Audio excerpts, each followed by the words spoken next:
Hello and welcome to episode 33 of the Music Community Podcast. My name is Dan Drumstone and I'm here with fellow co-hosts Random Girl Singing and Doc Bizzle.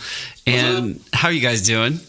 Good. Guys, I'm really sorry this week. I was trying to get a really good guest on, and I was trying to get someone with, some exciting news and some cool stuff to talk about that's really just busy on Twitch and got all these recordings and some big epic news, but we got Wax. So WAXWAYNemusic. I'm just kidding. That's me. How you doing, man? Thank you for being here. Yeah, this is like perfect timing to have you on. I don't know, because we tried to have you on last time when you had kind of a break, some Fridays available, and you were really pushing those 2 weeks, like just to stream as much as you could. Yeah. But sadly, it didn't work out. But this seems fate led us here, and I think that's good. Exactly what I was thinking on my way over here. I was like, yes, it's fated this day. We're gonna get to hang out and talk. But how's it going? How are you doing? Doing well. Just crazy busy. Yeah, you mentioned that previous 2 week. Like, so I have 2 children. I'm working 3 jobs. Just making 3 life work. What? Yeah, dude. Well, I include Twitch as one of those. So yeah. Still though, man.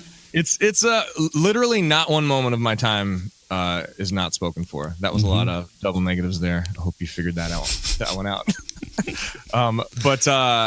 Yeah. So just been extremely tired, but things have been really good, man. I mean, that last 2 week period that you were talking about, that we were making a lot. That's when I was kind of partnership pushing, and that in the middle of that is when I hit the metric and applied. So nice, yeah. And then, speaking of that, you recently, within the past couple days, right? I'm trying to think what day I turned on your stream and I was like, wait, what?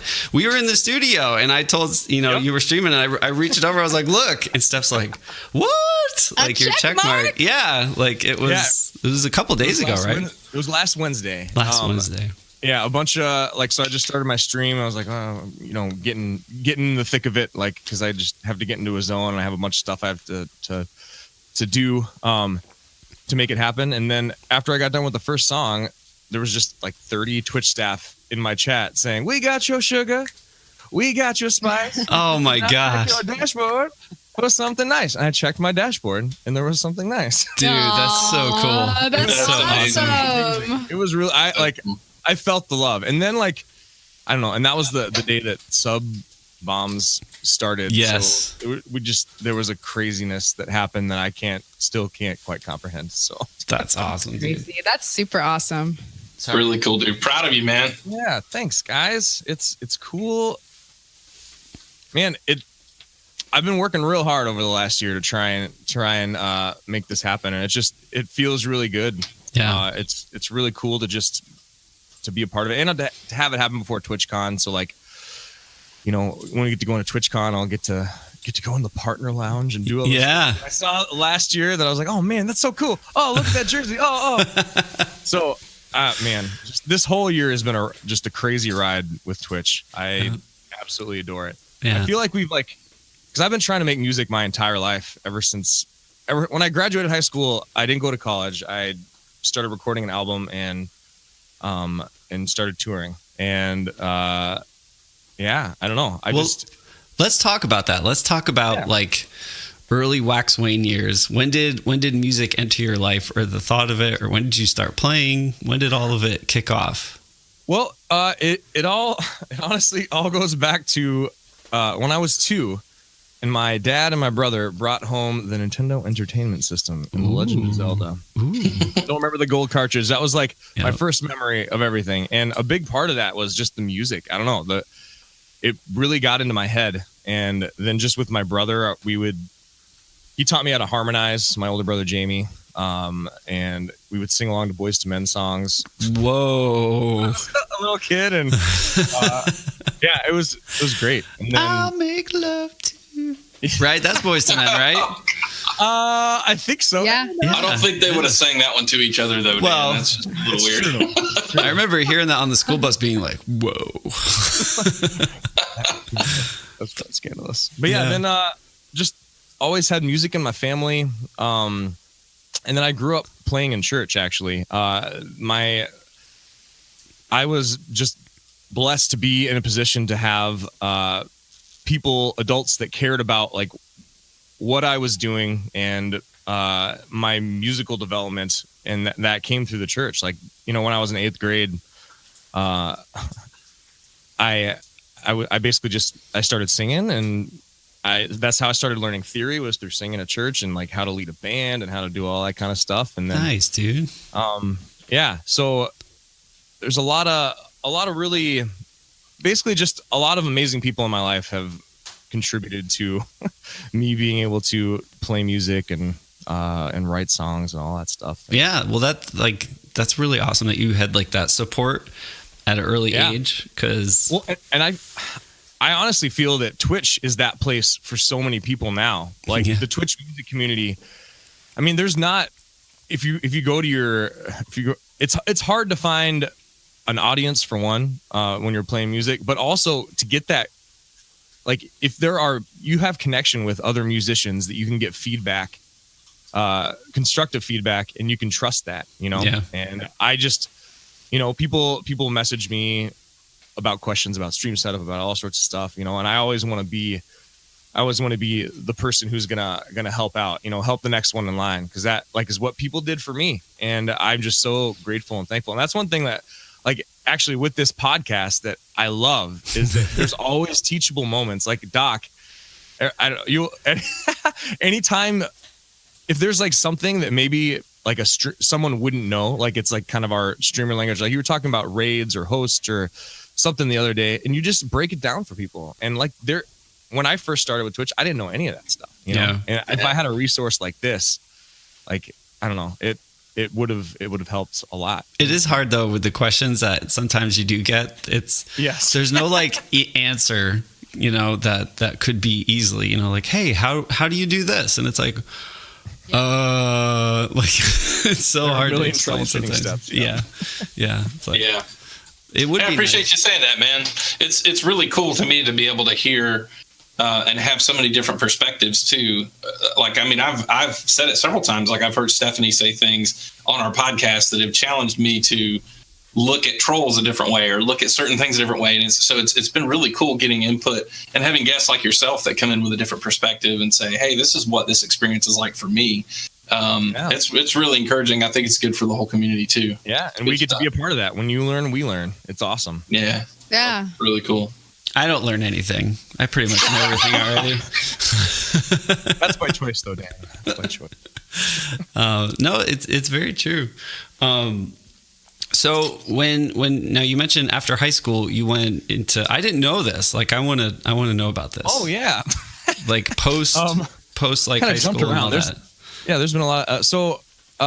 Graduated high school, and I always knew I wanted to play music. Like, you know, since I started playing music in church, and I started playing guitar, and I started writing songs, and I started doing. It was just my life. It was my passion, and I knew that's what I wanted to do. So, graduated high school, I found an investor to like front the cost of recording an album, and I found a producer. I call that my grandma. Your grandma? Yeah. I wish I would have. I'm just kidding. There was a guy. His name was Brent, and nice. I stopped working with him after a while, but he definitely was a huge help in the beginning. We lost Steph. There she is. Steph.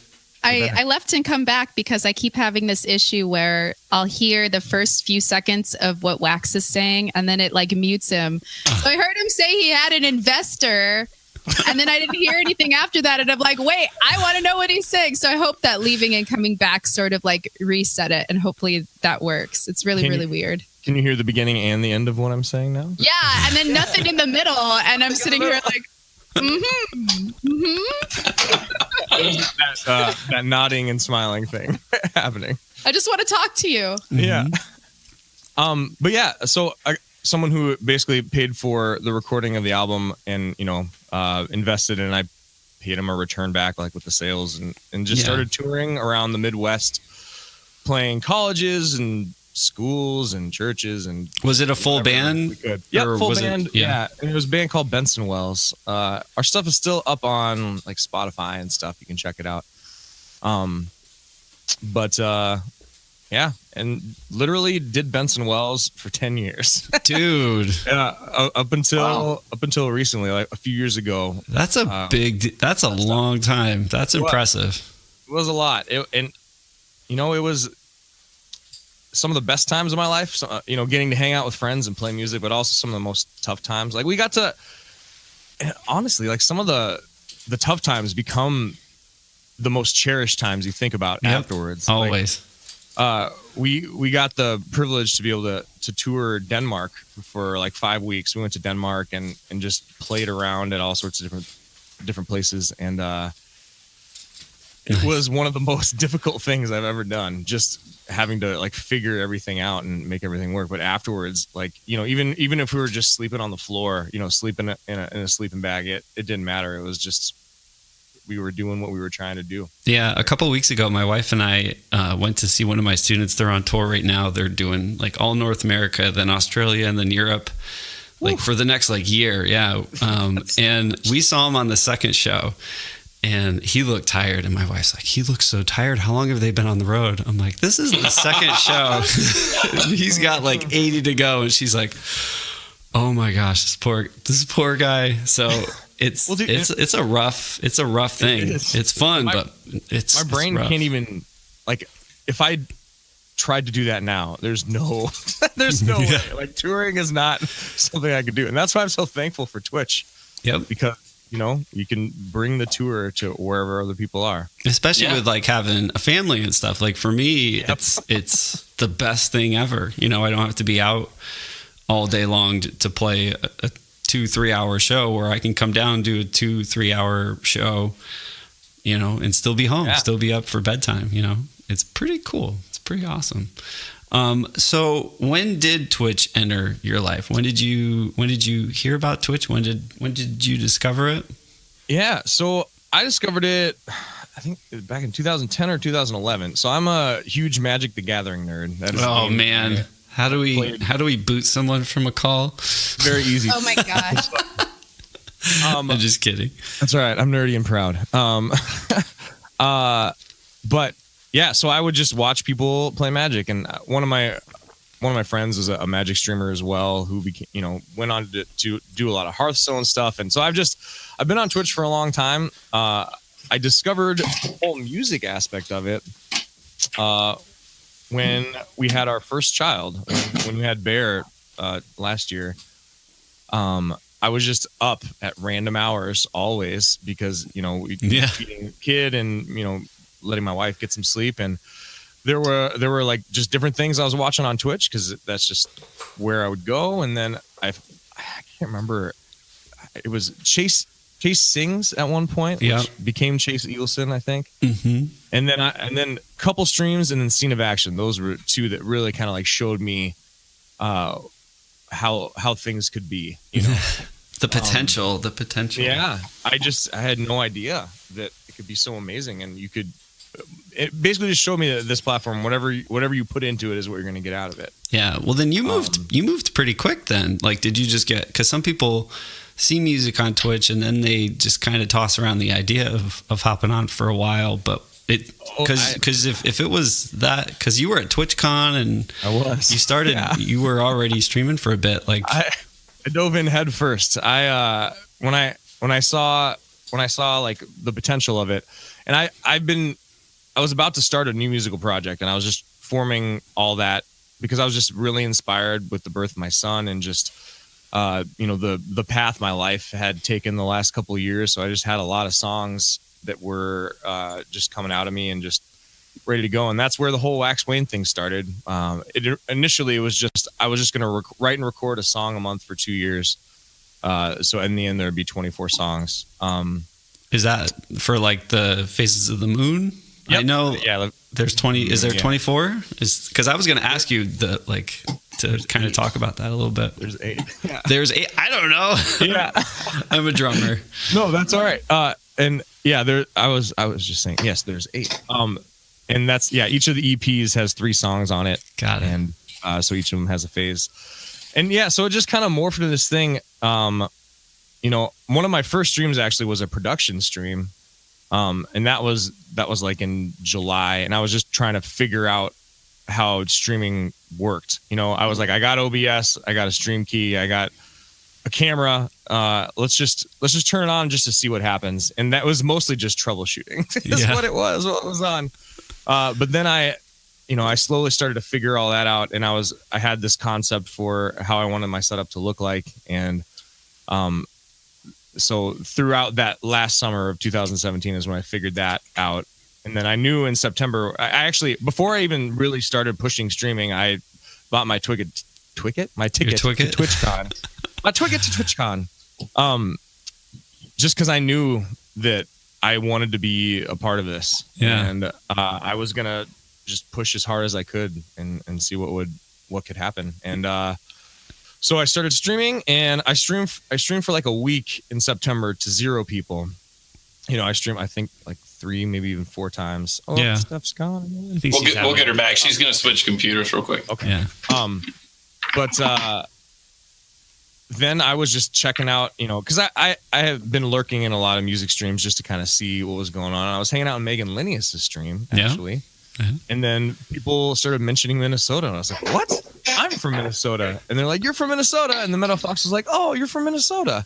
And I was like, hi, Meadow Fox, who are you? And then she went and followed my channel and like saw that I was streaming, and then introduced me to Discord and the Twitch music community. And the next stream that I had, I got hosted and rated, and you know, I got up to affiliate numbers for following or for followers and being able to apply and stuff. And it was just crazy. And then that was a month of streaming, and then I was off to TwitchCon, and then I got to see all your beautiful faces in real life. Yeah. And I got to hang out at Trevor's house, and you chugged one of these too, baby. Well, the first time Zia Johan, he's someone I played Destiny with for a long time, and when I started streaming, he was in there, and he messaged me one night. He's like, "Yo, you got to check this guy out." And no offense to anybody who DMs me to check someone out, but I get that. Not even just that, just bands and like, hey, you'd probably like this singer. 9 times out of the 10, I don't. Not trying to be mean, but I'm like, oh. So I checked you out, and I was like, holy crap, this guy's amazing. Like, it was so cool to see, because the style of music that you write and that you record is stuff that I listen to like in my personal time. Like just the way you sing, and like it was just good music to me. Like I'm like, I want to listen to this guy. And then I found your Spotify stuff, and I was like, what? Like this guy's working, he's putting in work. And I was really impressed from the get-go with your stuff and how seriously you took it, you know, from the beginning.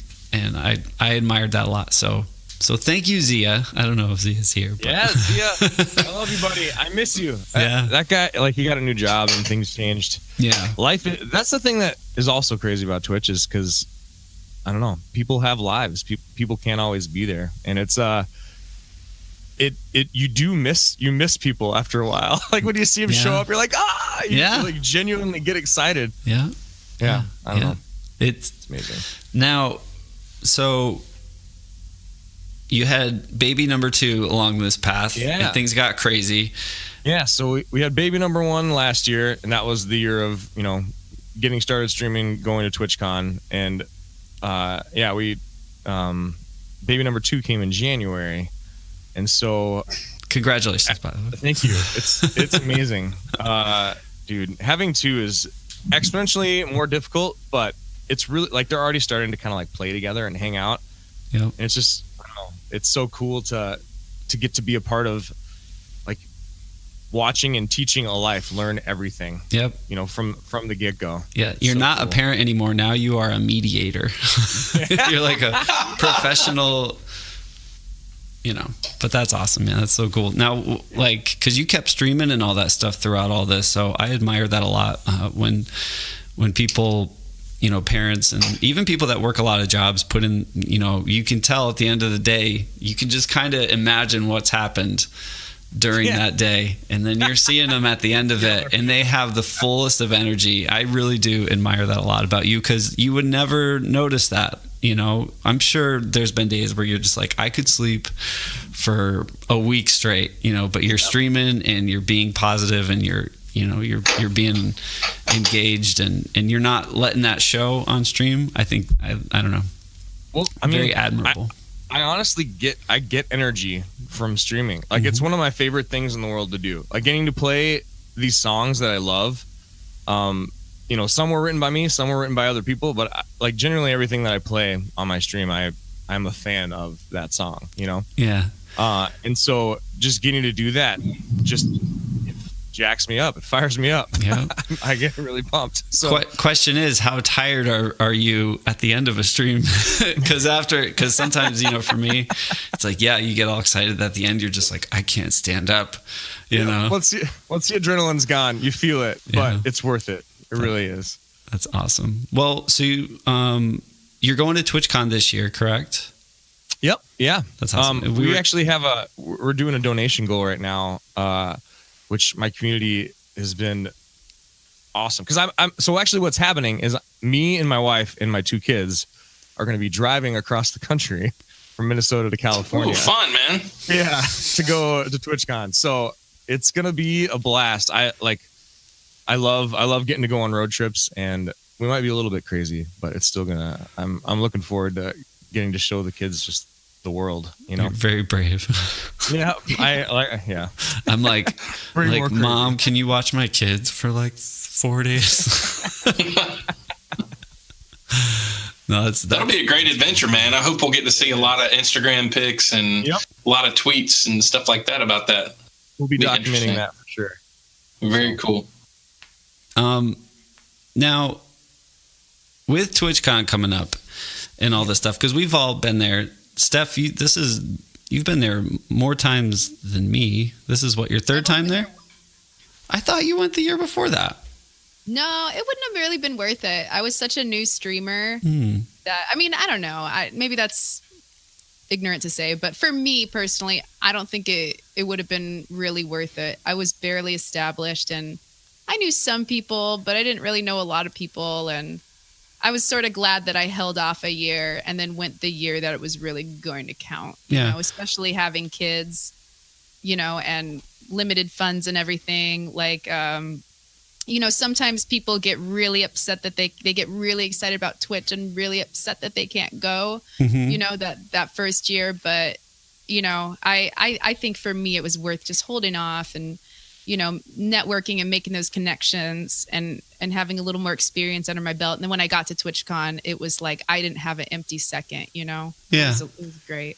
What? Yeah, you were running around with a lot of bags. Yeah, I had a lot of things with me. I got to meet you. Yep, I remember. And I was actually blown away. Much taller than I expected. A big old teddy bear. Dude, yeah. Very tall.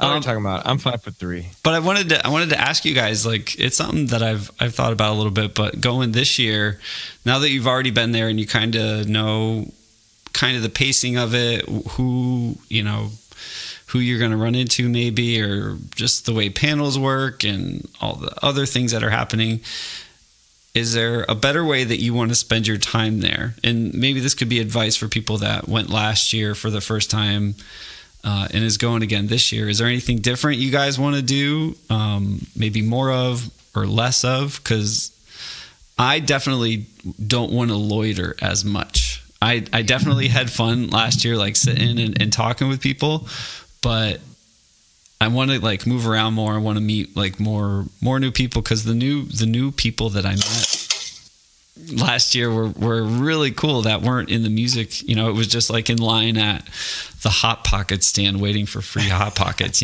Someone's like, yeah, I stream Dungeons and Dragons. I was like, that's really cool. I don't know who that is, and like I still talk with them like on Twitter and stuff. So I want to do more of that next year, and still visit with everybody, but try to not like get cozy in a spot for like, do you know what I mean? Like an hour, because we're going that far. And I want to try to get around more at TwitchCon. How about you guys? I mean, I definitely want to plan out panels better. I didn't really take a good look at the schedule before, and I just assumed like, oh, it's not about music, it doesn't apply to me. And then I only went to one panel, and it was the one that I met WAXWAYNE at, the one about streaming original music, which was still a great panel. But there are a lot of panels on a lot of different subjects, you know, work-life balance, parenting, and Twitch, and a lot of things like that. And what better place to meet other people who are parents, you know, on Twitch than at a panel like that. I also think that even though it was a lot of fun hanging out, like you say, loitering, just chilling with the people that you know and everything,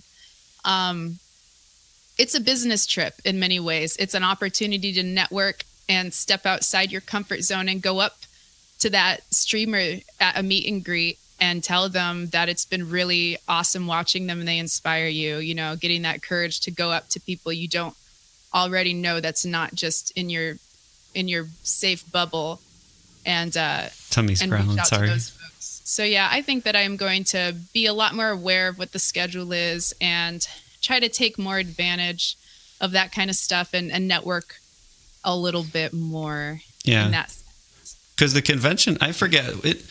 When did it shut down every night? Was it around like 6, right? I think, yeah. Yeah. So like that's what I was getting at, is like during the actual convention time is to try to be more engaged there. Because afterwards there's always, I'll see you guys later. Yeah, exactly. You know, but how about you, Wax? Food's important. Make sure you have snacks and food, and that you remind yourself to eat. Yeah. Or you have somebody to remind you to eat. Set a timer, bring a snack, bring a Soylent or a shake or something. When you get talking and running around from thing to thing, it is so easy to forget to eat and drink water. So take care of yourself. That's my last piece of advice. I will not be bringing Soylent. Especially if you're going over there from East Coast, because you're already on a 3-hour weird time difference thing. So it's like, yeah, I remember looking up and being like, oh my gosh, it's, 3:00 and I haven't eaten anything, for lunch. And it's like, actually, I'd be eating dinner right now if I were back on the East Coast. Yeah. It just throws your whole system off. Yeah.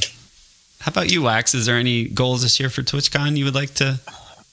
Mine are kind of the opposite. Like I missed the music retreat this year, and so I really like want a chance to get to just know more music streamers. Like I really hope that something happens like like Trevor's house, like some sort of hangout where we can kind of all get together. Yeah, that's really, I don't know. I want to have some meaningful conversations and get to hang out. And a lot of it is going to be, with having my family and stuff with me. But I don't know. I haven't even looked at the panels yet. There'll be some panels I want to see. Just last year, I was like a kid. I was like it's like I stepped into Willy Wonka's Chocolate Factory. I was like, this is amazing. Yeah. Look at all these things that are happening, Yeah, it was really cool. So I didn't have a lot of time to go to the expo either. Did you guys go to the expo? Did you go to Creative Corner? I did. Like I walked around.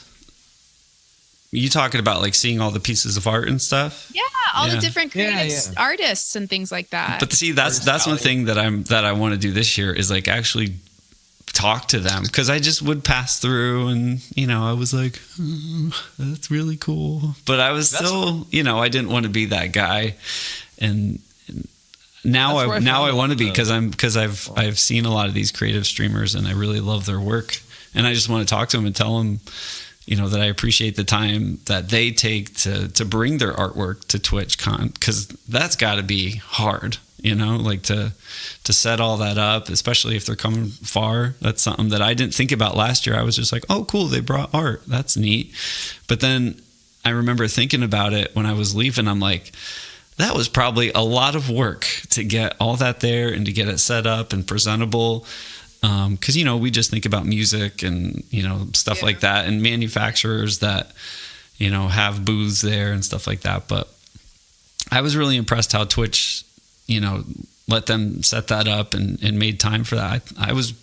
The more I thought about it, it sunk in. So I want to just thank the people that are involved in that next year for going to that length of work to show off their stuff, because it was really enjoyable last year. Speaking of panels, though, Steph, Oh yeah. Well, there is going to be another music panel. You know, I know a lot of folks submitted panels for different things this year, and there was a lot of tweets about things that didn't get accepted. There is going to be a panel about music on Twitch. It's going to be called The Wild West, Making Music on Twitch was the proposed panel title. And the conversation is going to be twofold. It's going to be about the legal aspects of music on Twitch, all the copywriting things and whatnot. And then there's also going to be a second aspect of discussion of creating the community, how the community has grown and all of that. So it was organized by a musician named David Miner. He invited me to speak on it. And of course I was like, yes. It will be kind of weird because like discussing the legal stuff and I'm over here like, I play cover songs. It feels weird because none of us want to be stealing people's intellectual property. You know what I mean? Like none of us, when we play music, it's because like how Wax said earlier, like we just really love those songs, you know, and we want to share that love with people. But we're in a predicament right now on Twitch and being able to obtain licenses to play it. So we were able to get an attorney to come sit on the panel and weigh in on this stuff too. He happens to be, his Twitter handle is @mylawyerfriend. He is the general counsel for Pretzel Rocks, which if you're not familiar is a licensing service and a very helpful one that provides like a repository of music for streamers and has already kind of started. They're kind of ahead of the game when it comes to that kind of stuff. So it'll be really great to have him weigh in on all of that. Yeah. And then, we're just going to kind of dive into the issue because I know, none of us wants to be in that position. Yeah. And I know it's, we've talked about a lot on here and it always brings up different opinions of people, but I think it's really cool that Twitch is like, no, this is a cool discussion. No one's going to get in trouble. No one's going to get, like the SWAT team after him for doing what we do, but it's a discussion about it. And I think it's going to be a really cool panel. I'm excited to hear because it is the Wild West. We've said that here before, no one knows what to do because it's all so crazy and so new. So discussions like that it's going to be a good one. So mark your calendars. We should not play other people's music without being able to legally license it. Right. Mm-hmm. But for sure. Here we are. Yep.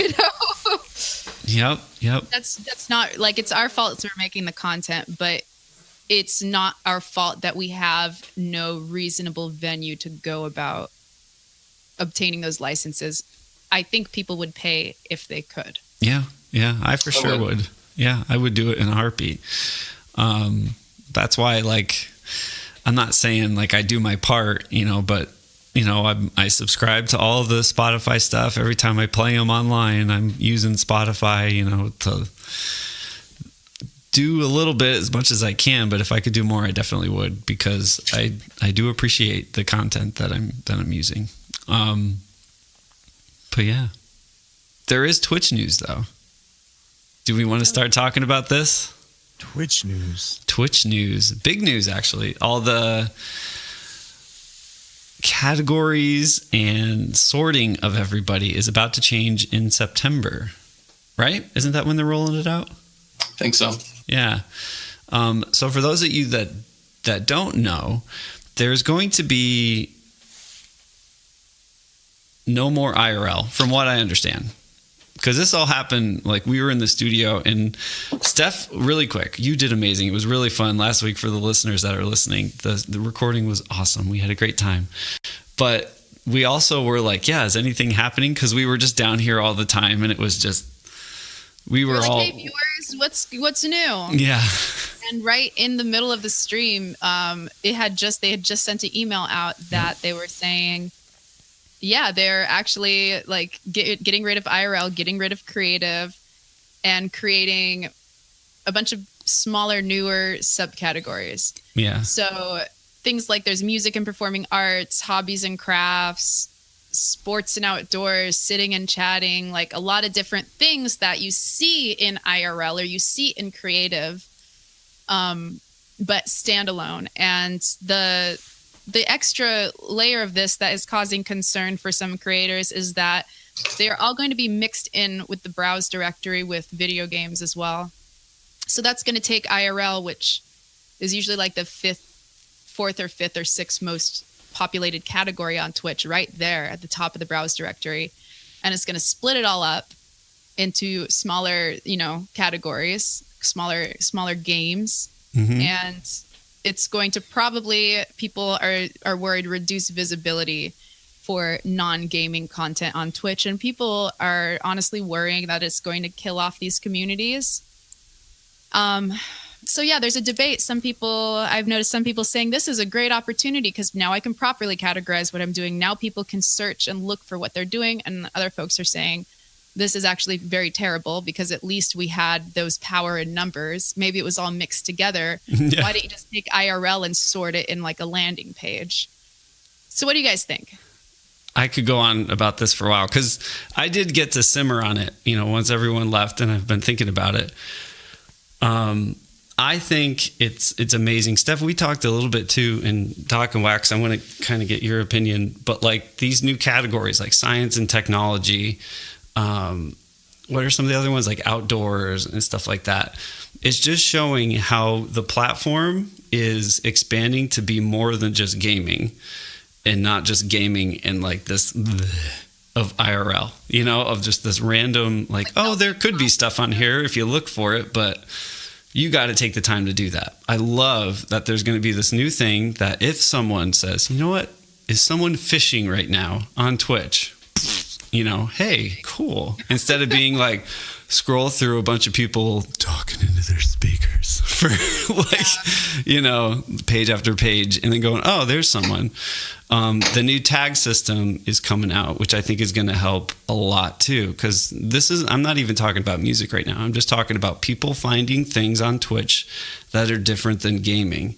And if a broader audience comes here that isn't looking for gaming, is looking for other things, that's huge for us in music too, because they might come for, to look at science streams. Maybe there's a physics channel that someone's going to start up and someone loves physics, but at the same time they're like,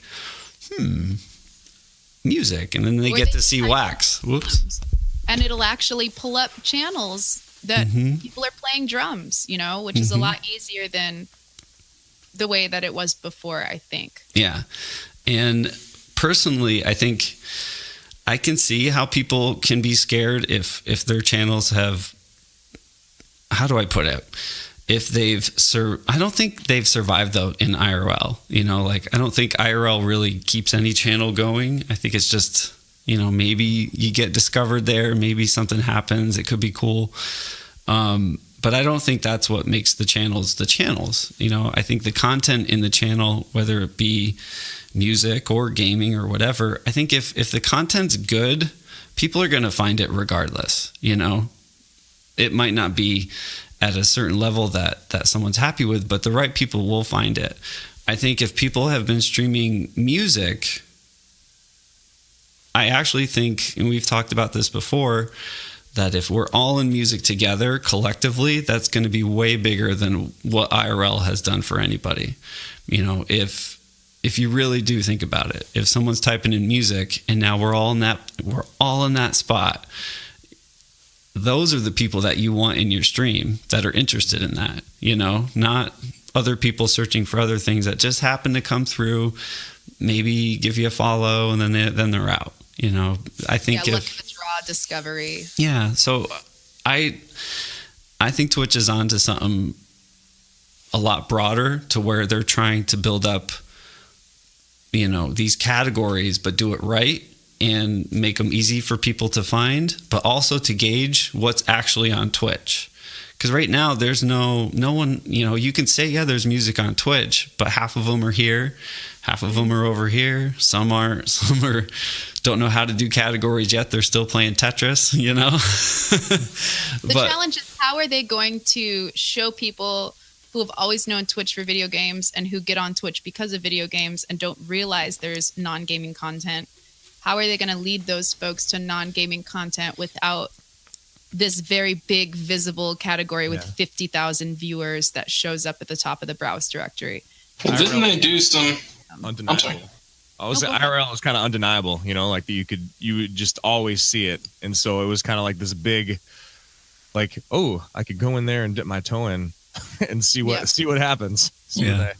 Didn't they, when they launched Creative back when they first made Creative a thing, didn't they do quite a bit of promoting and telling people about that there's this new Creative directory? I remember hearing a lot of people like, I never knew there were musicians on Twitch or anything like that until they did this whole thing with Creative. And then I was like, oh, didn't they do that with IRL too? When IRL came out, didn't they sort of push and say, there's this new category if you just want to do whatever you're doing? They kind of let people know about it. I would want to assume, I hope anyway, that when they go to a completely new category system, that there's going to be quite a bit of communication, you know, hopefully some tweeting. Hopefully they'll be talking about it on Twitch Weekly and doing stuff to let people know, hey, there's all these new categories. Check it out. There's, like you said, there's fishing and bowling, you know, or whatever. But I would hope that they would. I would think that they would do that. Yeah, There's but no like, how many people cracks. that are new users that are just, you know, casual viewers are watching Twitch Weekly or are reading the blogs? Like, they did blog about it and make an announcement about IRL, but it wasn't as promoted, I feel like, as Creative was. From my viewpoint, I felt like IRL became more big because it was sort of notorious. It was like, oh, they're letting people literally do anything on Twitch. Yeah. You know? Creative never really got that big that fast. And it was such a mishmash of stuff. They did eventually have to sort it out and everything anyway. Yeah. IRL kind of took on a life of its own. Yeah. Yeah. With the new kind of front page layout system, I think it's going to be kind of an intelligent UI, you know, because it happens now. It's like, oh, you like watching Wax? Well, check out these other music streams, you know, and people that are streaming in music kind of pop up under there. I think that's going to happen more. I could see them gearing, you know, right now there's like this big thing with front page, and it is really cool to get front page, and there's like this circle now of a couple people on front page. I think that like they're going to use the categories to kind of showcase what's happening in that category on the front page, depending on who's streaming.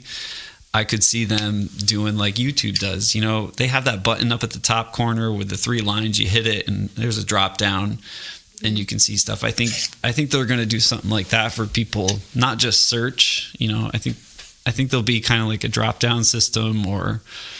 Well, even right now they recommend specific streams, like on the homepage. Like if you just go to twitch.tv, it has a recommendation of here's some streamers you might like. And then it has a recommendation of specific category streamer. Here's some music streamers you might like. Yeah. And then it says, here's some games you might, or categories, right, that you might like. So it's like boom, boom, boom. They're all right there. Here's some specific people, specific games, specific categories. Yeah. I think if they continue to do that and they make the recommendation to people like what you're talking about, that even on that homepage and say, hey, here's somebody who is a leather worker. You might be interested in leatherworking. You might be interested in where people go, oh man, I didn't even know that was on here. Exactly. You know? Yeah. Having you for a little bit when you were making a profile, remember we were all starting to get those follows in mass? Yeah. You were kind of doing that from just, they were like, do you like music? What are your interests? Mm-hmm. You know, so maybe there will be something along those lines. Yeah. Yeah, they could have been like testing out some ideas and just there was quite a surge for a lot of us. I remember there was a lot of surge of followers and people that didn't just follow because they got auto dumped, but that came back and were like, hey, I just joined Twitch. This is really cool. You know, like I just joined because I just did the app. Like, so yeah, maybe they'll do something like that.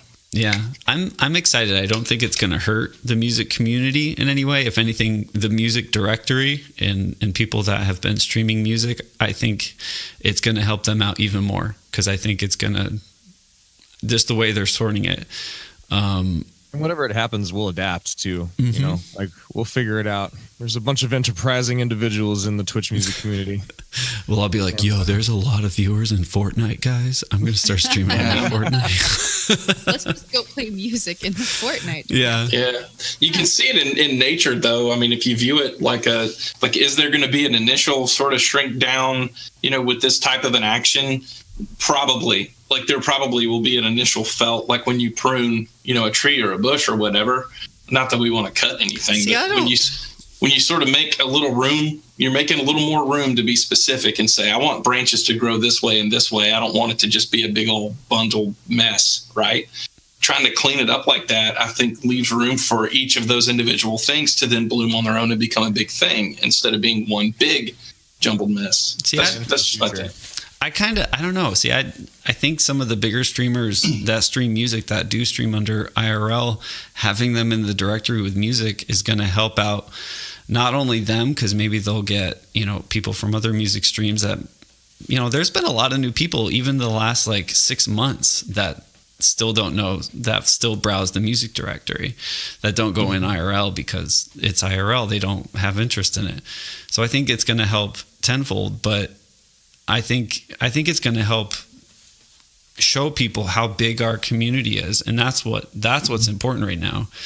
I think for music, I agree, Dan. I think music's actually getting whatever the opposite of the short end of the stick is. Where I think music's actually going to benefit fairly quickly from it. Yeah. I just meant in general, like all those categories that they're adding, where they're splitting up IRL, like outside of music. Yeah. It looks like, well, you're tearing down, the big thing that's there. And I think initially it's going to feel that way for people that have just strictly been in IRL doing all those variety of other things. But by pruning it down and going, but here, we're going to give it focus now. Yeah. See, it never had focus before. It was just part of a big blob. Let's give it focus. It'll feel smaller to begin with, but each thing that has focus, I think, is then going to end up have even more room to grow. We talked about this a little bit, Steph. Or I brought up to you, like, one of the things that I was thinking about is one of the big reasons I think they're categorizing all of this stuff, because there were a lot of viewers in IRL, but advertising, a lot of, maybe us, we don't have, we get to sub to people, we don't have to watch ads or have Prime. But the people that do watch ads and the companies that do want to advertise don't want to maybe be on an ASMR stream, or don't want to be on someone, I don't know, doing something. I think that's a valid point. I absolutely think that's a valid point. And I feel as though, well, first we should also note that music doesn't do too shabby on its own. No, not at all. In the top 20 in the browse directory. We might not be on the first page every time, but it's still a decent category. And secondly, I think that that's a good point. Yeah. That, when it comes to fine tailoring what a person, even if it's not even like a factor of embarrassment, like I don't want to advertise a microphone to, a wildlife streamer, or I don't want to advertise, you know what I mean? Like IRL, I don't want to sound cruel, but as a musician, if you really are trying to make this happen, and if you really want to forge ahead and show somebody, if you meet an A&R rep and give them your business card and you say, come watch my live show, and then they go, gee, I wonder what else is in this category, and they see you mishmash with some of the other content on there, you might not want to be associated with that content. And that's not to say that it's not good content. It's good content for somebody, but all of that stuff together, 50,000 viewers of different types of content, there's bound to be some stuff that you just don't align with. And that delegitimizes, if that's even a word, music as a whole. So building up the category, having it be fine-tuned, like Doc said, having it be like, wow, there's a section for music and performing arts. I feel like it makes sense. And I'm glad that they put ASMR separate. Because a lot of people don't view ASMR in a good light. I don't have anything against ASMR, but a lot of people hear that and they think, oh, that's just a sexual fetish thing. And I don't want to make that impression. If somebody says, okay, let me go check out what she's doing, and then looks through the category, I don't want to make that impression. You know what I mean? That's just me personally. It's not a judgment against anybody's stuff, but my content is different than that content. Yeah. Something that accurately describes what I do. So I think when it comes to advertisers and stuff, that makes perfect sense. Now they can tailor those ads. Now that they can tailor, like, maybe we want to advertise a particular kind of musical gear, preamp or something. Or, maybe we want to advertise outdoor gear on a sport, or fitness gear and all that kind of stuff. There's a big, exactly. There's a big opportunity now. It's a huge opportunity. That stuff. I think that's a pretty valid point. Yeah, because YouTube will do that. They'll say, we're pulling our sponsorship from someone's channel, or we're pulling our ads. That's when YouTube goes, hey, wait a second, we're going to lose a lot of ad revenue because of maybe something that's happening. And that's why they strict it up. Strict it up? Is that a word? That's why it is now. That's why they tightened their ship. They tightened it up because Twitch is a corporation owned by Amazon, which is huge. Yeah. There's cross marketing capabilities. Let's say they're shopping for an SM7B on Amazon, and someone, there's a little thing that says, oh, by the way, you can check out Twitch where someone's using that right now if you want to hear it. There's so many different things that they're thinking about that we're just going, my viewers, where am I going to go? But in reality, they're trying to sort us and make it better to market to advertisements, to new viewers, to new audiences, because all these new categories like outdoors and all that's just going to make it bigger. Right now we're thinking just gaming, IRL, and that sort of thing. But the potential for, like kids programming, for educational stuff, for sporting events like what you see with Overwatch, like they're already thinking of making it bigger, and they have to compete with some of these other companies that are coming up with the same ideas. So I think as a whole, it's going to help us not just with viewers, but some opportunities in the future for other good things. But the caliber of people that are doing, let's just say, music for a second, like you watch Wax's stream. Mm-hmm. If you set up that live show every night after night, Wax, imagine if you took your show on the road, you would go insane, right? You can't deliver that event at the budget unless you had like a crew of 10 people and crazy audio gear.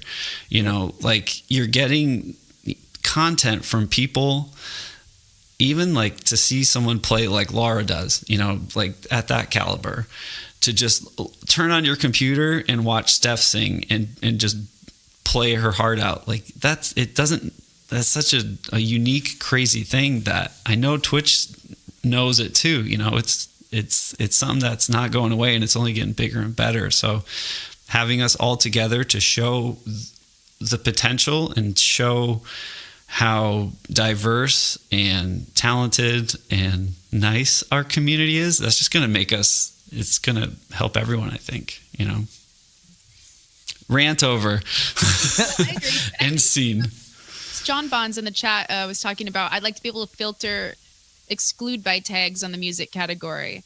I think that's going to be an option. I think that's a reason why they're introducing tags, and people are already suggesting there is a way that you can suggest tags. It's not going to be user generated like communities are right now.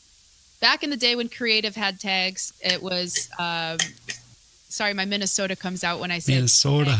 Tags. I know it sounds really obnoxious, but back in the day, they figured out pretty quickly, with creative being such a diverse category, it wasn't fun for people to just scroll endlessly through woodworking and art and music and all this stuff to try to find what they were looking for. So they introduced the tagging system. You could hashtag, and then there was a landing page, and you could sort by that kind of stuff. Then they introduced communities. Communities were generated by users. Anybody could make a community. Tags were not. They were approved by staff, and that's what these are going to be as well. You can suggest new tags, and people already have, for things like radio stations, DJ, live performance, etc. And you can suggest stuff as specific as you want. I know Protostar said, I would really like to be able to tag the kind of digital workstation I'm using. If I'm using Reason, or somebody's using Pro Tools, or somebody's using Logic, by instruments, by genres, all that kind of stuff. Yeah. Cool. Hashtag, I'm going to make a tag for blast beats and troll people when they come in. They're like, I was promised there'd be blast beats. I'll be like, gotcha. Cross-pollinate that stuff. I mean, it doesn't just have to be music, but when you think about it, like I don't know how many you're going to be able to use, but some people are big on mental health. Mm-hmm. Some people are big on other things. You know what I mean? So I'm just big. Yeah. Know what I mean? Like people will be able to find I hear you, like-minded streams, not just restricted by a certain game now. Yeah. Which was the intent of communities as well. Yeah.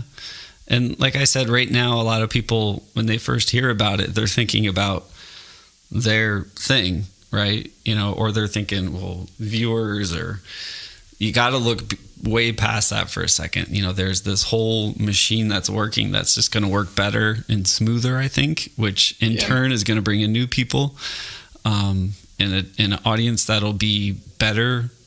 You know, if you're doing music, you want people that like music or are interested in it. You don't want someone who knows nothing about music and they're just there to be like, hey, do you know Seven Nation Army? It's like, yeah, I know that, dude. And then like, I think it would be cool if within those game categories, maybe not a hashtag that we could add ourselves, but if Twitch would have what would be similar to a hashtag category, like within live music performance, it would be cool if anybody who, like, within their first 5 streams, if they automatically got put in a new streamer, like a little new streamer thing. Like, so you're going to live performance and go, oh, new streamers. I wonder who all the new streamers are right now in this category I'm viewing. And you click on that and go, well, gosh, there's 10 new people that are brand new. I'm going to check their stuff out. That would be so huge for new discovery for new people, instead of feeling that, like, how do I let people know I'm here, and, you know, that kind of thing. Doc, me and Dan were talking about that as well. Mm-hmm. We were saying, like, new streamers, or like if you've streamed less than X number of hours or less than X times, it would like put you on that. Or if you're a recent affiliate, new affiliates, partners or something like that. Yeah, that would be like cool. Milestone accomplishments or whatever. That would be really, really cool to just like browse and filter that way. Then it's like, gee, I wonder who's a new partner this week. And it's just, you see all these different folks, you know? Yeah.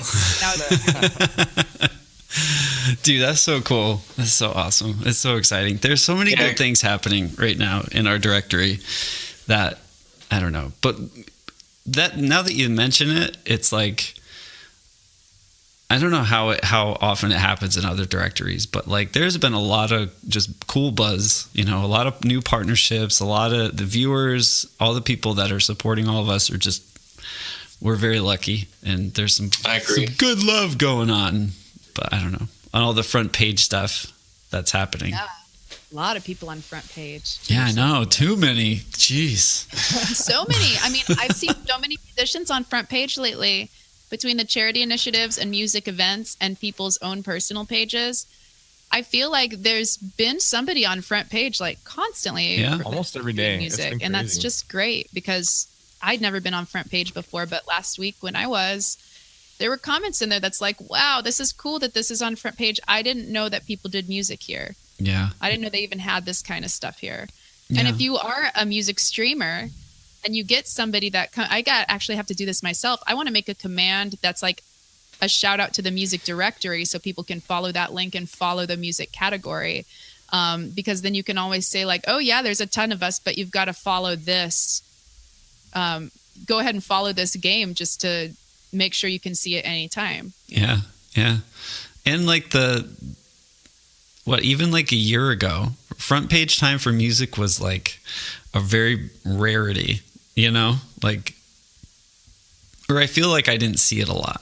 Where now it's like, oh yeah, now it's like for the next 5 weeks, you know, you're going to see that violin checker. It's just every day there's things that are popping up. It's way more than before at a much higher frequency. Yeah. Really cool. The first entire year, I think I was on Twitch, I only saw musicians get front page twice. It was ACS and then Chase Sings. Mm-hmm. Were the only ones I saw. I'm not saying those are the only ones that were there, but they were the only ones that I saw. And I remember thinking the same thing, like, holy cow, they're putting a musician on the front page. And right now, it's like, dude, all of our friends are getting front page, and it just rocks. Yeah. It's incredible. And the chat was really nice too. For Steph's thing, like just watching everybody, there's some really, really nice people in there that were new faces. So that's what we need with this new category thing. I think we're going to see a lot more of that. Like, oh, I was watching, you know, Mario Kart and saw this pop up. I was browsing. I think it's going to be pretty cool. I'm excited. Hurry up, September. Actually, it's almost here. It's like 2 Yeah, weeks. it's around the corner. Yeah. But any other big news that I can't think of? 'Cause a lot happened the last couple of weeks. We could have missed Well, like something. Wax talked about it, the bulk sub gift Oh, yeah. happened right when he got partnered. So that must have been pretty cool. You can gift up to, I think, 100 subs Yeah, that's crazy. at once. And it just sort of like auto picks a bunch of people to blast subscriptions to, which if you have not already, make sure that you can like easily access your alert volume. Like that happens because they will just keep rolling in Oh, really? one after another. So if you got 100, that would be very distracting. That's crazy. At first, I think, Richie did it during the front page thing, and I was like, how did she gift that many subs that quick? Because they all showed up at once. I'm like, was she like, like, how? Like, I didn't know it was a thing yet, but I think it's really cool. It's pretty crazy. And I don't want to be a Debbie Downer, but there is a flip side to this. Okay, if you spend $24.99 or whatever it costs to tier 3 gift sub to somebody, that partner at least is going to get a larger cut. I don't know if I can say that or not.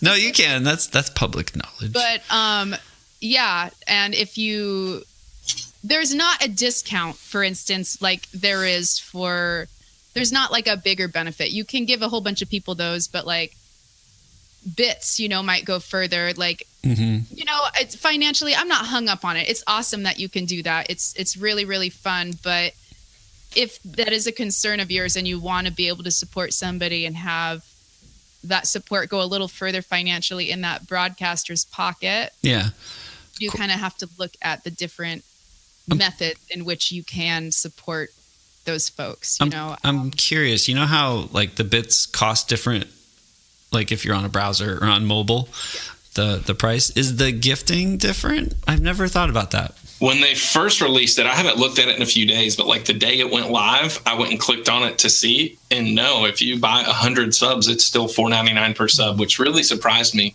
Because if you buy $500 worth of bits, you get way more than just $500. You get like $700 worth.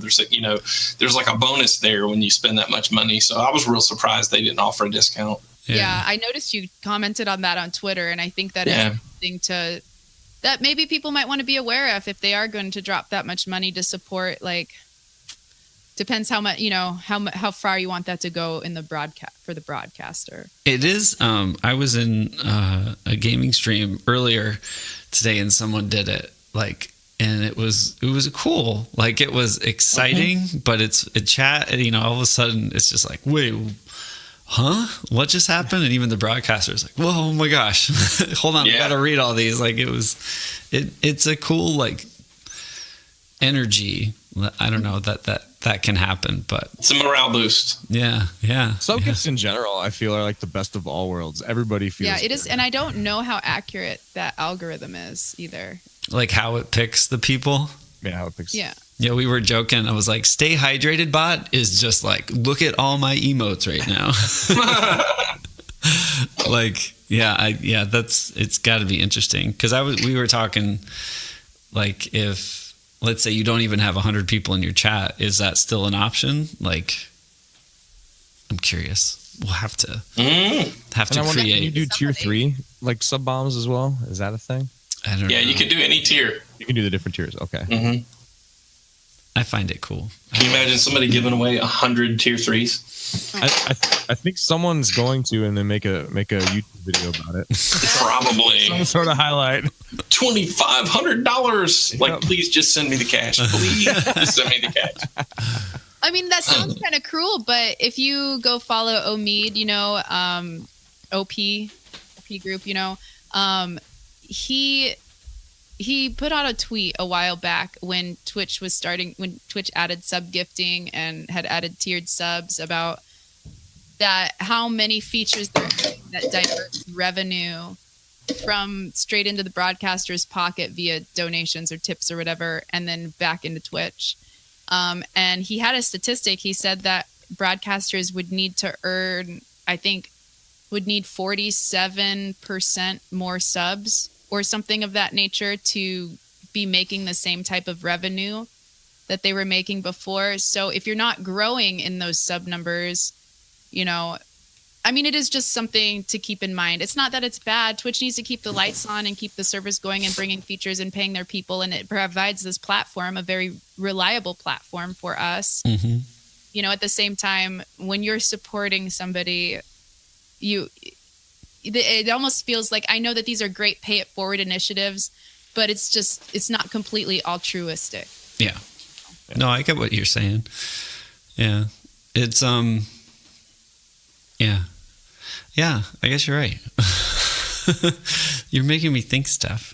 Well, I mean, it's not that it's not nice, but it's, you know. It's nice in a different way, because it really does. It comes down to more than just dollar for dollar, penny for penny, with every effort and with every payoff.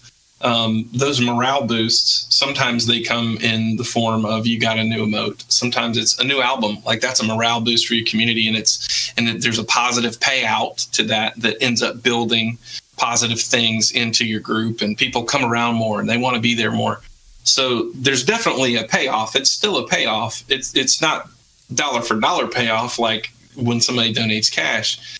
I think at the end of the day, if we can all have balance of some of all of it as a streamer, like, in order to pay our bills, we need some consistent, like, if you give $1, I get $1. Like, we need that if we're trying to live off of what we're making on stream. We need some of that.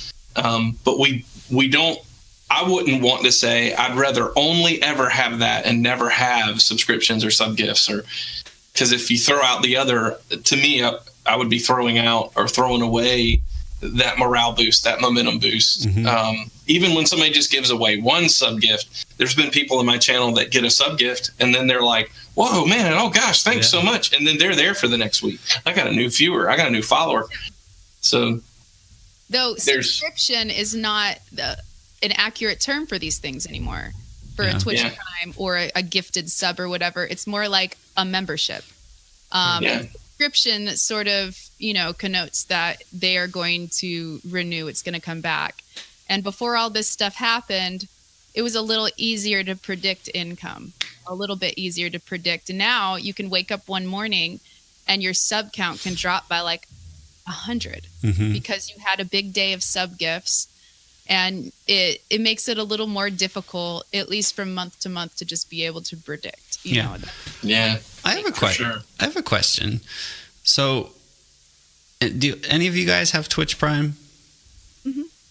Now, if I use my Twitch Prime with someone, I just kind of noticed this today. Like, I cycle it between a couple different, It's always at someone new, but does that go towards like how many months you subscribe to someone? Mm-hmm. If you keep resubscribing to the same person, yeah. Okay, if you keep it up. Uh-huh. Okay, I was just curious because I was like, I know I subscribed to this person way longer than it says I had, and I didn't know if maybe it didn't. I was just curious. I thought if you change back and forth, you'll lose your streak. Ah. That's another thing. People have been asking Twitch for cumulative sub badges and cumulative sub stuff for a long time.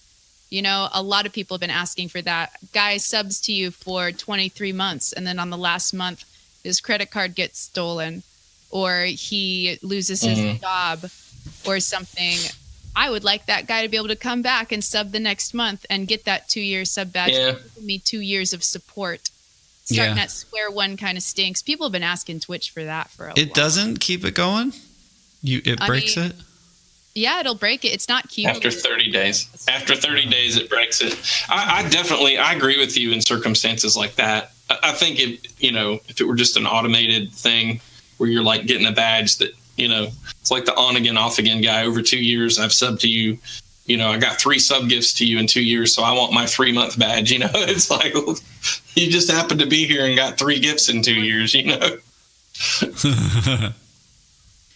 I agree with you, Steph, because a lot can happen in a year for people financially, and I don't think that should diminish what they did in the past. I agree. Hard times. By the way, if Wax says anything and I talk over him abruptly, It's not because I don't care about what he's saying. It's because for some reason in Discord, I literally can't hear him it's spotty. It's still, you can't hear Wax? Yeah, this whole podcast, it's been a real bummer because I would hear like the beginning of what he's saying and like the tail end, but it would like cuts out. And so like I said something and I noticed his mouth was moving at the same time. And I was like, It was basically if Jesus was here talking, that's what you missed. It was, my life has changed. Poor Steph, I'm sorry. I'm sorry doing that. Bad Discord, bad. Do you guys want to open it up for some questions for Wax from chat real quick? I want to ask Wax a question. I wanted to talk to Wax about something, but I don't know if I'll be able to hear him. I'll translate. You'll translate? Yes. Translate. So one thing I've thought was really cool about you and that I've noticed is that, so for those who don't know, I don't know if he went in depth about it because I could not hear him, but he has like a very long range kind of release strategy for his music. A song a month, right? For 2 years. I think that's what you said. And then you had Vargon play on your stuff. So how much are you keeping art and music and collaborating and things like that within Twitch? Are there other partnerships that you've brought in? As far as Twitch goes, I had Meadow Fox. She played harp on one of the songs, the one that were released in December. Dan and I were connecting about some stuff. It didn't work out, but we have some plans, or at least I have some plans for the future. So I'm retired. You're retired. Wow. Just kidding. Just set up the new studio and then gonna shut it down. But I don't know.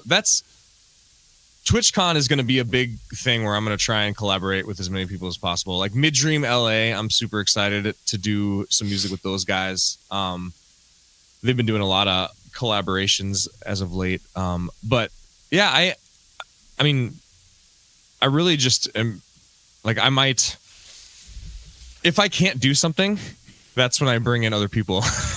And so Twitch has been incredible for that, especially like just specifically finding Vargon.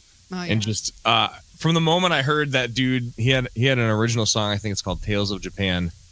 And I heard that, I was like, this guy's sense of melody is going to fit in exactly with what I'm trying to do. And so, there are some other things in the works too, but that haven't really come to fruition. But if they do, you guys will know for sure. So when you need somebody to do some straw boxing with a vocoder, call me, bro. I was incredibly inspired by that. And I'm not joking. I might want to have you do something like that.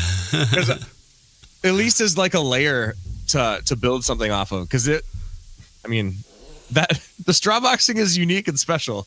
There's nobody who I've ever seen do that in my life. If I could get good at looping, I could probably really layer some fun stuff together. But anyway. Yeah. To go back to like imagine, I don't know, you guys remember growing up, I grew up in a very small town. And so the options that I had for people to play with were like not a lot, you know, not that they were bad, but they were bad and I didn't have a lot of options.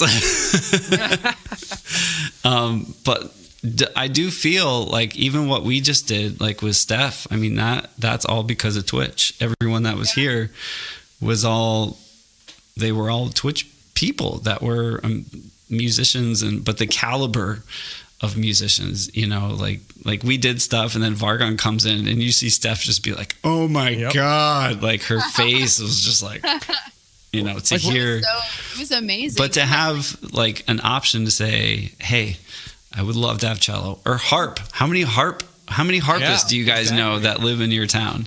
Nobody. You know? And people who are going to get your music and that you want to work with versus like, oh, there's one drummer in town and one guy who plays, but he's into Fugazi. You know what I mean? Like, oh, geez, this guy just likes country music. I guess I'll play with them because I want to form some sort of collaboration. But yeah, you get what you want out of it. Yeah. My question is when are we going to start that Twitch music label? Like, and just be able to provide a recording package for anybody, you know, like if I don't know. We need a sugar mama or sugar daddy. there are ways to figure it out that can make it worthwhile for everybody. Yeah. You know, just I feel like we're at the beginning of this huge thing. We're gonna be, all of us are gonna look back in 20 years and be like, man, I was at the beginning of Twitch music when that took off, and like we have a chance to make something great and to continue to grow and develop, you know, all this talent that is just in this place on the internet. You know? Yeah. It's pretty nuts, but you're all right. Like, it's almost like we're, I don't want to say spoiled, you know, because we know what we all have access to, but lucky and blessed. Yeah, I feel like what we have is starting to be shown to other people too. You know, like, oh man, there's some really cool stuff happening here. You know, not just people playing songs, which we all enjoy and people watch, but it goes beyond that now. There's concerts, there's recordings, there's, you know, concerts. Like, I think I said concerts already, or I don't know. But, you know, so like there's things happening that go way past just our streams individually. You know, well, even just the example of when you guys were on Front Page last week, it was an album listening party on the front page of Twitch, and there were people who were just, it was cool. Everyone was loving it. It was fantastic. It was so cool, and like to hear you guys get to talk about the process like that. That's stuff that people want to hear. That's content that people, you know, they get the Dan Drumstone studio experience. You know, candles studio, by the way, way, Steph. All the candles. Someone asked me that the other day, and I don't have a name yet. I don't know. Oh, we need a name. Yeah. Stonewall Production. Yeah, Steph can think of the name. She was here. She was the first one here. So Studio Sarah. All I'm saying is that Steph, Kanye West flew everyone to Montana recently to like this really nice hotel for a listening party. I'm just saying, you know, I'm just saying. Well, it could be a PBR, so that's right. Name it Random Studio Recording. There we go. There we go. RGR. But you know, like it's stuff like that. Like everyone's been asking me, you know, when they were here, you know, like, whoa, who are you going to have in here next? And I said, this isn't a public studio. This isn't like, I don't want to hear, you know, the neighborhood rock band coming down here to record their song. As much as I love them, that's not an interest to me. This and stuff like that is to help people like Steph. Like I want to be able to help and to see stuff happen that otherwise wouldn't happen, but at a level where it's comfortable and creative and collaborative and enjoyable, you know. So I feel that's what we had this past week. Like it was just a blast. It was awesome. We didn't feel rushed. Mm-hmm. We already kind of knew each other, which helped. And I thought maybe I'd be nervous going into it, but you know, I was working with people who'd done it a million times before, and you know, were able to kind of guide in the right direction, and it worked out so nice. It was nothing but fun. You know what I mean? It was just a lot of fun. It was a good time, and to hear those acoustic songs take shape and be something more than just something I'm playing in my basement. Well, that's the magic, right? Yeah. Well, that's what I mean. Like it's starting to transcend these early ideas, you know, of you just saying, "Hey, I'm going to stream a song." Now, like, you know, it's way past that, you know. And for Wax to keep coming out with these new singles and stuff, and seeing the production quality, and just like you have a show, like it's crazy. Isn't that weird? Professional. Yeah, but it's very exciting, and it's only going to keep going. So, but yeah, as far as a name, I don't know. Well, it's kind of like I want it to be like the unofficial Twitch studios. You know, if you can get here, I'll hit record and make you sound pretty. That's kind of the intent of it for now. But and then through the magic of the internet, you can ship tracks to have Vargon play on it. Exactly. Yeah, it's cool. Well, do we have any questions from chat? I haven't. The chat's farther away than they usually are today, so I'm not able to keep an eye on them. I saw some comments going back to what we were speaking about earlier. People talking about their subscription habits and their Twitch spending habits and stuff like that. We have a lot of people volunteering to play cowbell in the triangle for Wax Wayne. I was seeing that. So that's very kind. What a collaboration we have going on here. Nice.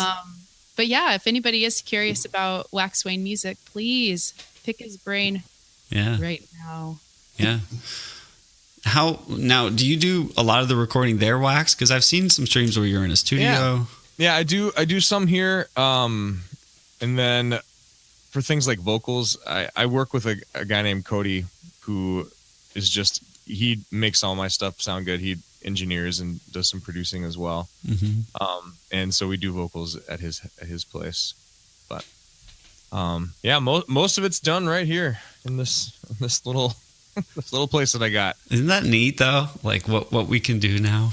Like, well, that's every time I come here, it's like, I don't know, I call it my streamatorium. I feel at home. I'm like, I can be creative. I can get whatever I need to get done. It's almost like my office, you know? Yep. Yeah. It is your office. It is. Yeah. I was surprised to see, I was watching some just sort of behind the scenes videos recently. I was surprised to see how much of Charlie Puth's recent album he actually just did all the production right there, like on his iMac and stuff. Mm-hmm. You know, he did a whole lot of it himself, just right there in his little home studio. And then, of course, you know, they do the finishing polishes and everything after that. But I was like, wow, you know, because his new stuff, I didn't care as much like for the just piano singer songwriter stuff that he first came out with. I didn't hate it. It just like wasn't my favorite, you know, when I heard it on the radio. His new stuff, man, is like funkadelic, like super good production. Nice. So anyway, so I fell into a YouTube black hole and it recommended this behind the scenes thing. I was like, woo.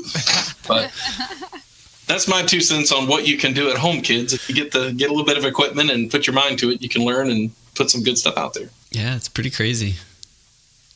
But yeah, it'd be cool if there were a dedicated stage at TwitchCon for the music streamers to rotate and even collaborate. Boom, right there on the spot. That would be very cool. Twitch does have, you know, limitations of people performing at TwitchCon insurance-wise and all that. So partners, you know, not anyone can just go up on stage and start wailing away. So we'll see what happens at TwitchCon. Hopefully something transpires officially. Have they announced anything yet or no? Not yet, no. Okay. But I know they're working on stuff. But again, it is awesome to say that stuff. You know, like, oh yeah, we'll just set up right in the middle and we can all bring our guitars. But in reality, there's so much red tape or blue tape. Especially when covers are involved. Yeah. Covers are involved, and there's that many people, and X people could listen, and this and that. So we do have a question for Wax Wayne. What drew you to Twitch in particular? I mean, Magic the Gathering, that card game. Watching people play that's what got me. And then also StarCraft. I watched StarCraft 2 a lot, and I would always just watch different MLG events back in the day. You know, even before that, like anytime something I loved was streaming on the internet, I would try and find it. And then Twitch was just the place where all that was. So that's where it began for me. Nice. The Hemlock and Stone recording label. I like that, Seraphine. That's really cool. Sorry, that's my dog, I think. That's Sarah? Yeah. She's down there. Oh. She's passed out. It's going to be Studio Sarah. Yeah. No, but well, Wax, where can people find you if they haven't already and they're crazy? Yeah, twitch.tv/WAXWAYNemusic is where I make music. It's usually Monday, Wednesday, Friday at like 8:30 p.m.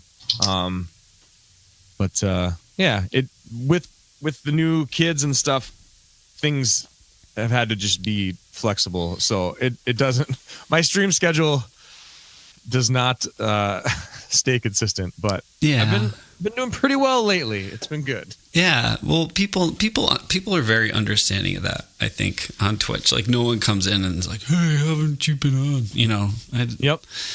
I don't think that's an issue. We all understand, and like I said, we appreciate when you're there. I think that's the big thing, and we all understand how busy you are. So at least I noticed that. It's more of like I miss it too. You know, like because I don't know. I would do this every single day if I could. Yeah. But for one, it doesn't really always work with the voice when when you're screaming out and singing as loud as you can and just having a blast for 4 hours. You can't do that every single night. You really can't. Yeah. I didn't tell Steph, but we did the Quest for the Cause. I did that stream, and I hadn't played in like a week because everyone was here and we were recording. We did drums one day, but I hadn't played a lot, and then that next day I was like, ugh. Plus I was sleeping on the floor with the dogs, so like the next day I was like, it hurts so and that bad. room that he's in gets hot. You guys might not. He's wearing a beanie, and you probably can't tell. But whenever I went down there, it was like, I swear, it was probably 80, 85 degrees in there. It was nuts.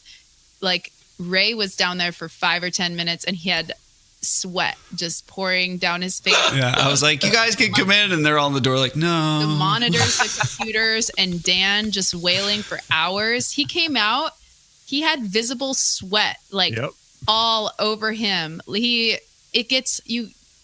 Geez, Louise, it gets hot in there. Yeah. It's nuts. I was hurting though the next day. I was like, it's like going to the gym when you don't go for a little bit. From not playing drums, you're like, my muscles ache from not playing drums. Yeah. I'm like, okay. They do. It's weird.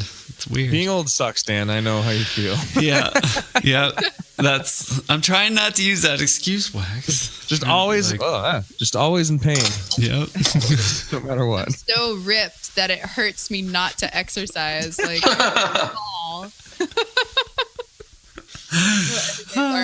Gotta feed the beast. I'm just old. But Wax, seriously, thank you for taking the time to be here. And congrats again, man, on the partnership. We're so proud of you. It's like, I don't know. Of all the people that deserve it, you are like, you're up there. I'm very glad you got it, man. It's really awesome. Excited to see what the future holds. Yeah, me too. And just, man, there's so many others who are pushing right now that I'm super excited to see. Like Two Guys One Couch and Meadow Fox, and just people who I have awesome relationships with and who are near and dear to my heart, that I'm just excited to see, what's going to happen with them too. So I don't know. It's cool. Like in listening to this podcast every week, there's always, you get to hear all that news. And so it's so cool to just get reminded, things are happening. Things are getting, they really are. I love it. They really are. Well, we'll say goodbye to the audio listeners. So thank you guys for listening. We'll see you next week. Bye. Bye. Goodbye.